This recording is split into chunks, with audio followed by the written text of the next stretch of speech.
Hello guys, ഇന്നത്തെ video എന്താണെന്ന് വെച്ചാൽ നമ്മൾ കുറേ ദിവസം കൊണ്ട് വിചാരിക്കുകയാണ് മുടി എന്തായാലും പോയി വെട്ടണം, എന്തായാലും മുടി മുട്ട അടിക്കാനല്ല പറ്റ വെട്ടാൻ പോവാണ്. നാട്ടുകാരെല്ലാം പ്രാവി ഒരു പരുവത്തിലായി.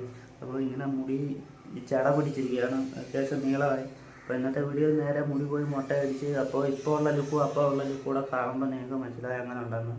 ഭയങ്കര വൃത്തികേടാണ്, ഇപ്പം തന്നെ കണ്ടിത്തല പോലെയാണ് ഇരിക്കുന്നത്. അപ്പോൾ മുടിയൂടെ വെട്ടി കഴിഞ്ഞാൽ എങ്ങനെ ഇരിക്കുമെന്ന് നമുക്ക് നേരെ നോക്കാം. ഞാനും മുടി പറ്റ വെട്ടിയിട്ട് ഏകദേശം കുറേ വർഷങ്ങളായി. വർഷങ്ങളെന്ന് പറയുമ്പോൾ ലാസ്റ്റ് 8ാം ക്ലാസ്സിൽ പഠിക്കുമ്പോഴാണ് മുടി പറ്റ വെട്ടുന്നത്. ഇപ്പം ഒന്ന് തോന്നി അതായത് 10-12 വർഷത്തോളമായി മുടി പറ്റ വെട്ടിയിട്ട്.